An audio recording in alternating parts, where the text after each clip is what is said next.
What is up, guys? It's BT back here again with another review. Today we have the H.ear or Hear Sony wireless headphones. Now, I was really hyped when they announced these and I saw them, I think it was at CES, and I said I have to try them. And so when they came out, gotta get them. So I got them, tried them out, and I'm here to tell you guys my thoughts on them, whether you should buy them or not. Now, let's start off with the design, the comfort. You know I'm all about the comfort, and these deliver on that aspect.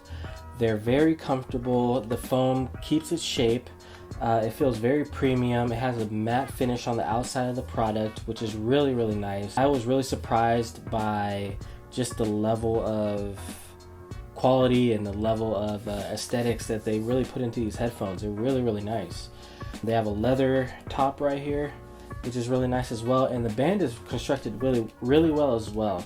So as you can see, it can stretch. It's not one piece like other headphones. It has this band in the middle right here, which it's a metal kind of band, and it gives it that stretchiness, which will keep it from breaking if you ever, put it in your bag and forget and sit on it, whatever. So it's really nice. They come with these folding ear cups, which are really nice as well. These are good for storing it into the case, and as you see here, you can just throw them in there, throw them into your bag, your gym bag, or if you're on the go, if you're traveling, if you travel a lot, they will be protected. I had no problems. I didn't have to worry about these in my gym bag at all. Now let's talk about the controls. The controls are actually really, really nice, and Sony has their own little system that nobody else really does. But let's start off with, they have just a normal power button, noise canceling, and they have a USB port input for the 3.5mm jack and the mic on this side, and also too, now they have the up and down for volume. But what Sony does that no other company does is they have a dedicated button for forward, rewind, press play, and accepting calls. So I really, really like this feature. It takes some getting used to. There's a learning curve if you're used to hitting the volume up and down or hitting 3 times the middle button. But what I do like is that this gets rid of, let's say you hit the button, try to hit it 3 times, but sometimes I end up hitting it 2 times, and it just forwards instead of going backwards a track. Maybe it pauses the song sometimes. So that's something I've run into, and this control right here really gets rid of that, and I really appreciate that, and I feel like more companies should probably do that. I know it's a little bit more complicated and there's more buttons to deal with, but I feel like it's worth it just for functionality. Let's talk about the sound. The sound on these is just okay. I was expecting a lot more from the older Bluetooth headphones that I had used before. They just weren't as boomy. They weren't as fun as other headphones. They sounded almost like a $50 headphone to me, and that was kind of disappointing. But the bass is the best part of these headphones, I'll tell you that much, so you won't be disappointed with the bass. But the mids, which are the vocals, are okay. They seem really low, and the highs seem really low as well. So there's not, when you get the highs, I would explain it as like syllables, like a drum. When a drum hits a cymbal and you hear that shh, that's a high. So when it hits those, it doesn't give you that that resonating tone. It just kind of comes and goes. That's the best way to explain it. And the mids as well, the vocals, it just sounds lackluster. The Sonys just don't get that loud, and the volume is not that loud, and that's really disappointing. It almost feels like they need 1 or 2 more bars of sound, of volume. I really was expecting a lot from these, and they kind of failed on the sound aspect, but I'll get to my theory later on that. Next up, let's talk about the noise canceling. And remember that theory I was just saying like 2 seconds ago?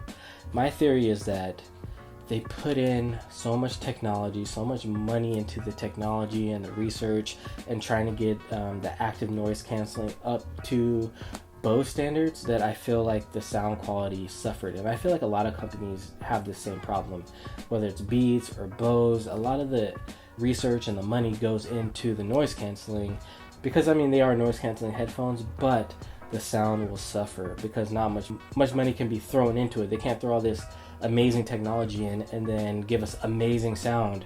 So they kind of have to say, okay, we're going to give you amazing noise canceling and okay sound. And that is what happens. These noise cancel really, really well. You will not be disappointed with the noise canceling. And almost, I want to say they're up there with the Bose. And what they do better than the Bose, they do better with clearing out people's voices. Now, I was very surprised because Bose, when you put them on, you can hear people talking around you. You can only hear sounds that are going like this. So you might hear the first couple of clicks from my snapping, and then after that, Bose will cancel it. These do that, and they do the voices. But when, let's say, the snapping, these don't clear out as much, and it takes a little bit longer for it to get rid of it, and that's where I feel like Bose wins. But these are really, really good. If you're in a gym or on a plane or if you edit, just studying at Starbucks, then these are for you. These are going to be better than the Bose in that aspect, and you will not be disappointed. Alright, so next up, now that we've talked about all those things, let's talk about the 3.5mm jack. Now this is another plus, another pro for these. When you plug in the 3.5 jack, the noise canceling still works. It just uses less battery. Some headphones, when you plug in that 3.5 jack, that's it. No more noise canceling. You just got regular headphones and that's it. But that's not what you buy them for. So I'm really glad that they added that. The battery life on these was amazing. I actually got more than what they were advertising. They advertised 20 hours and I got 25 hours with these. That's incredible. So if you're on a long flight, this will hold you over and then some. I used them all week.